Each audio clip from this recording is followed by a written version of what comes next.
wake up, got me unstuck, chasing that rush. Had to give up. I just want you, but I don't know just. Jangan lupa kalian like, subscribe, aktifkan loncengnya ya ke semua, dan komen.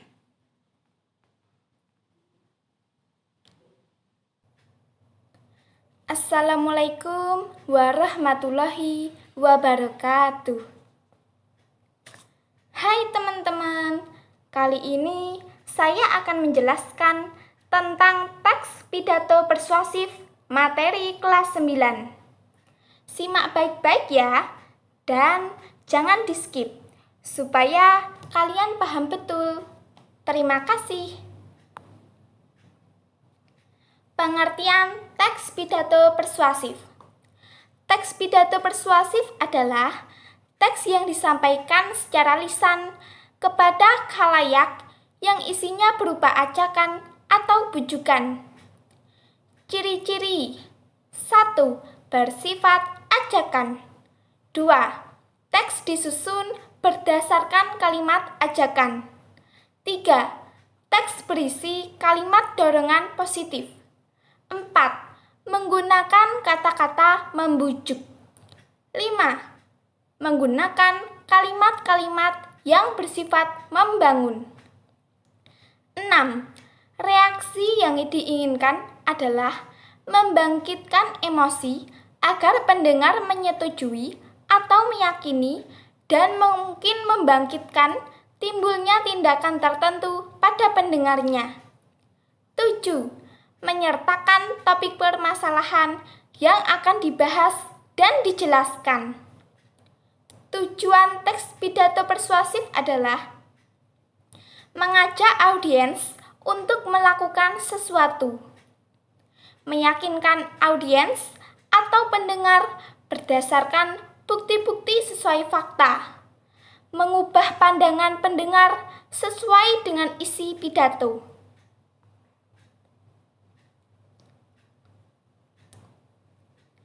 Berikut cara memersuasi dalam teks pidato persuasif. 1. Etika adalah cara memersuasi yang bertitik tolak pada adab sopan santun yang berlaku di masyarakat. 2. Emosi adalah cara memersuasi yang bertitik tolak pada kesatuan perasaan. Ketiga, logika adalah cara memersuasi yang bertolak pada nalar dan cara berpikir yang objektif. Lanjut. Struktur teks pidato persuasif. Struktur isi pidato persuasif ada 3. Yang pertama, pernyataan posisi adalah pendapat atau pendirian yang diambil penulis terhadap suatu persoalan. Yang kedua, tahap argumen, yaitu pengembangan argumen yang didukung secara logis dan dibuktikan dengan alasan, contoh, pakar, dan lain-lain. Yang ketiga, penguatan pernyataan posisi, berfungsi memperkuat pernyataan posisi dengan menekankan pikiran utama. Kita lanjut ya teman-teman. Karena ciri kebahasaan teks pidato persuasif banyak, maka saya buat PowerPoint tersendiri.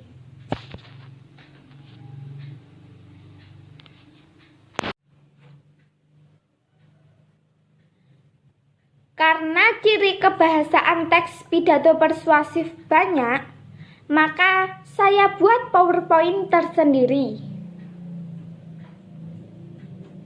Ciri kebahasaan teks pidato persuasif. 1. Nominalisasi. Nominalisasi atau pembendaan adalah proses tata bahasa yang mengubah kata sifat dan kata kerja menjadi kata benda. Berfungsi untuk menghubungkan makna antar kalimat dan mengubah kalimat dari bentuk aktif ke pasif. Ini berupaya agar bentuk tulisan runtut, kohesi, dan koheren. Contoh, kata sifat A. Terlantar menjadi penelantaran. B. Bertemu menjadi penemuan. C. Berlaku menjadi pemberlakuan. D. Terang menjadi penerangan. Kata kerja A. Bangun menjadi pembangunan. B. Beli menjadi pembelian. C. Turun menjadi penurunan. D. Tulis menjadi penulisan. Lanjut ya. 2. Kata ganti orang. Teks pidato persuasif umumnya ditulis bukan dalam bentuk orang pertama atau saya, namun lebih berbentuk istilah umum yang menggambarkan sebagai anggota masyarakat. Misalnya, bahasa evaluatif menambahkan makna bahasa yang lebih kuat. Misalnya, hal yang paling penting bahwa semua orang. Kata ganti orang sering dihilangkan. Pengarang berbicara secara persuasif tentang orang, tempat, dan hal yang sudah ada di dalam teks. Misalnya, dia, mereka, bangsa Indonesia, warga negara. 3. Bentuk pasif. Kalimat pasif dapat diartikan sebagai kalimat yang digunakan sebagai penuturan kembali suatu kalimat oleh orang lain, bukan penutur aslinya. Sementara, jika suatu kalimat disampaikan langsung oleh penutur aslinya, kalimat tersebut merupakan contoh kalimat aktif. Bentuk pasif dapat digunakan agar ungkapannya lebih formal dan kuat. Contoh, pencuri itu ditangkap polisi. Sebuah puisi dibawakan Elin dengan lantang. Teman-teman paham kan? Semoga paham. Teks pidato persuasif. Yang keempat, istilah teknis adalah kata yang memiliki makna tertentu dalam suatu bidang keilmuan. Contoh, tetanus, farmasi, generasi. 5. Sinonim, yaitu persamaan kata. Contoh, abai sama maknanya dengan cuek. Khawatir sama dengan cemas. Duka maknanya sama dengan sedih. Sukacita sama maknanya dengan senang. Kemudian 6. Antonim adalah lawan kata. Contoh, susah lawan katanya senang. Lebar lawan katanya sempit. Mahal lawan katanya murah. Dan pasang lawan katanya surut. 7. Kata benda abstrak. Kata benda abstrak digunakan agar persoalan menjadi lebih ilmiah. Contoh, gembira, takut, marah, sedih. Selanjutnya, 8. Kata tugas atau konjungsi. Kata tugas atau konjungsi berfungsi menghubungkan bagian-bagian teks. Kata tugas ini dapat mengaitkan gagasan, konsep kontras, urutan pikiran, penambahan terhadap gagasan, dan menghubungkan sebab akibat. Contoh, pertama kali, akhirnya, sebagai tambahan, sebab, akibat, seperti, sebagai hasil dari, di pihak lain, dan lain-lain. 9. Modalitas. Menurut Kamus Besar Bahasa Indonesia atau singkatnya KBBI, modalitas atau kepastian adalah klasifikasi pernyataan menurut hal yang menyuguhkan atau mengingkari kemungkinan atau keharusan. Contoh, nyaris, paling banyak, umumnya, mungkin, dapat, dan lain-lain. Hal ini tergantung apakah penulis ingin merasa mendesak, membatasi diri, atau diskusi terbuka. Paham ya teman-teman? 10. Kosakata emotif. Kosakata emotif adalah kata-kata yang mengandung pikiran dan perasaan, baik yang negatif maupun positif, yang bersifat subjektif, sehingga menciptakan gambaran dalam imajinasi yang merangsang panca indera. Kosakata emotif disebut juga kosakata konotatif atau kosakata tersirat.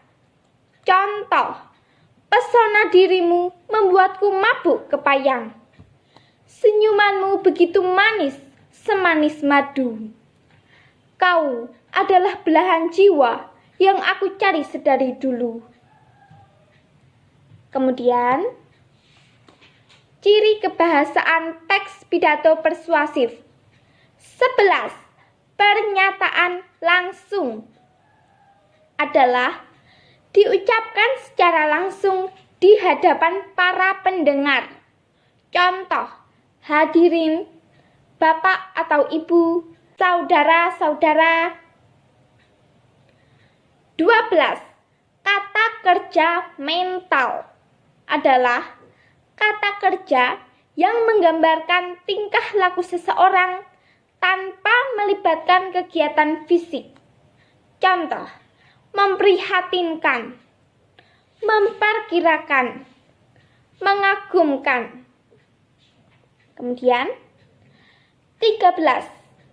Menggunakan kata perujukan. Kata perujukan adalah kata yang digunakan untuk merujuk bagian teks sebelumnya maupun sesudahnya dalam suatu kalimat.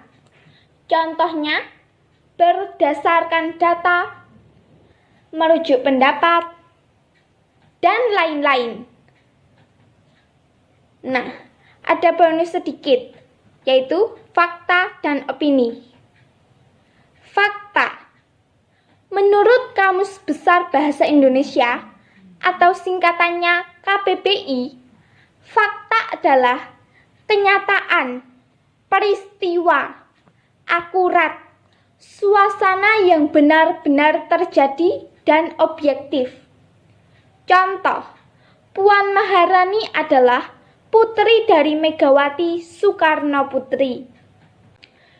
Joko Widodo pernah menjabat Gubernur DKI Jakarta sejak 15 Oktober 2012 hingga 16 Oktober 2014.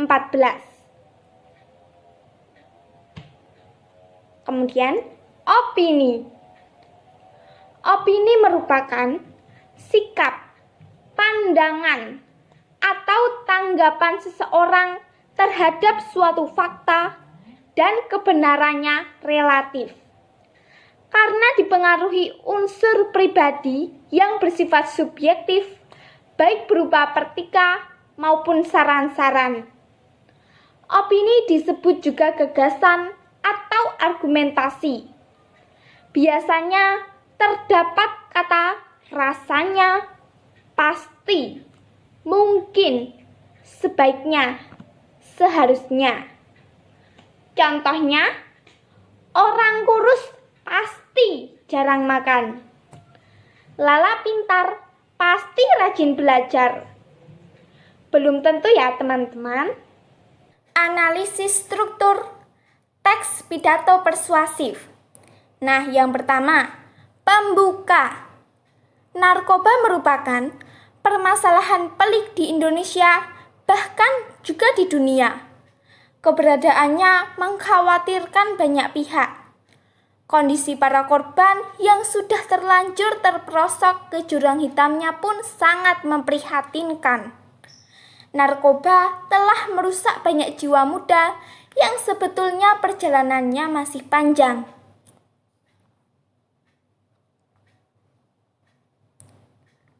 Isi bagian pernyataan posisi.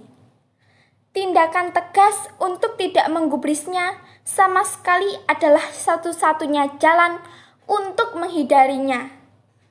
Karena sedikit saja berdekatan dengan benda ini, maka kita akan terperosok ke dalam lubang hitam yang akan menyiksa kita secara fisik maupun psikis.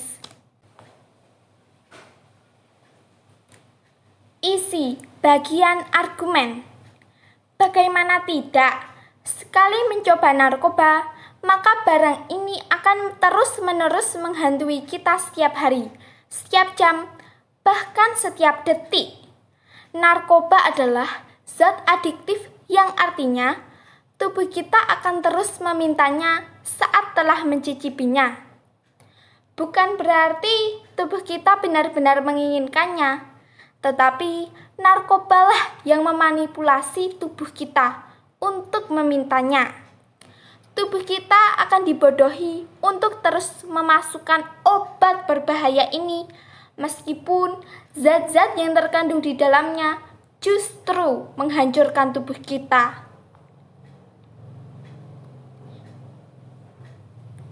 Tak berhenti di situ, narkoba juga akan menyerang kita secara perlahan. Artinya, hati kita akan terus dibuat gelisah jika belum mencicipinya. Kepala kita akan ditutupi oleh kegelapan yang ditimbulkannya, hingga kita bahkan mampu untuk membentak, bahkan menyakiti orang-orang yang kita kasihi. Berbicara perihal orang yang kita kasihi, maka yang menjadi korban bukan hanya kita sendiri, melainkan orang-orang terdekat yang peduli terhadap kehidupan kita. Bayangkan perasaan orang tua Anda ketika melihat Anda menderita karena terjebak oleh bahan berbahaya ini. Mereka tidak akan sanggup melihat kita menderita.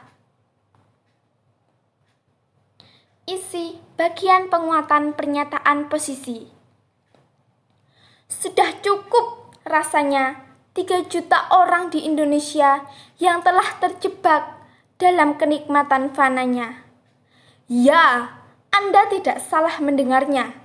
3 juta orang dan masih terus bertambah telah terjerumus ke dalam lubang hitam benda haram ini berdasarkan data yang dihimpun oleh BNN atau Badan Narkotika Nasional pada tahun 2019. Penutup. Oleh karena itu, saya nyatakan dengan tegas, tolong jangan dekati benda haram ini. Bukan hanya masalah hukum dan bukan hanya perantara saja. Narkoba harus dijauhi karena benda ini benar-benar destruktif dan akan menghancurkan kehidupan Anda. Terima kasih. Sekian dulu video saya hari ini. Terima kasih banyak telah ditonton. Wassalamualaikum warahmatullahi wabarakatuh.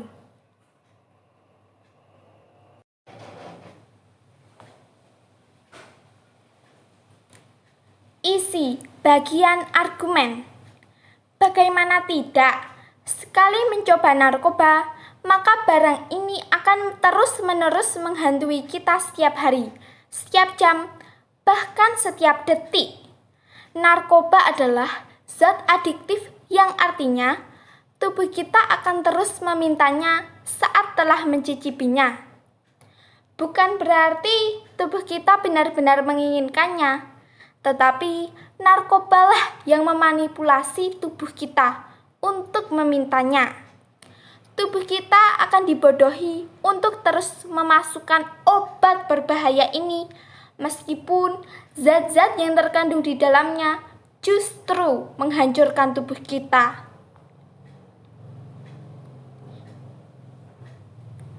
Tak berhenti di situ, narkoba juga akan menyerang kita secara perlahan. Artinya, hati kita akan terus dibuat gelisah jika belum mencicipinya. Kepala kita akan ditutupi oleh kegelapan yang ditimbulkannya, hingga kita bahkan mampu untuk membentak, bahkan menyakiti orang-orang yang kita kasihi. Berbicara perihal orang yang kita kasihi, maka yang menjadi korban bukan hanya kita sendiri, melainkan orang-orang terdekat yang peduli terhadap kehidupan kita. Bayangkan perasaan orang tua Anda ketika melihat Anda menderita karena terjebak oleh bahan berbahaya ini. Mereka tidak akan sanggup melihat kita menderita. Isi bagian penguatan pernyataan posisi. Sudah cukup rasanya 3 juta orang di Indonesia yang telah terjebak dalam kenikmatan fananya. Ya, Anda tidak salah mendengarnya. 3 juta orang dan masih terus bertambah telah terjerumus ke dalam lubang hitam benda haram ini berdasarkan data yang dihimpun oleh BNN atau Badan Narkotika Nasional pada tahun 2019. Penutup. Oleh karena itu, saya nyatakan dengan tegas, tolong jangan dekati benda haram ini. Bukan hanya masalah hukum dan bukan hanya perantara saja. Narkoba harus dijauhi karena benda ini benar-benar destruktif dan akan menghancurkan kehidupan Anda. Ada motivasi sedikit dari Nelson Mandela, yaitu pendidikan adalah senjata paling ampuh untuk mengubah dunia. Terima kasih. Sekian dulu teman-teman video saya hari ini. Kurang lebihnya mohon dimaafkan. Wabillahi taufik walhidayah. Wassalamualaikum warahmatullahi wabarakatuh.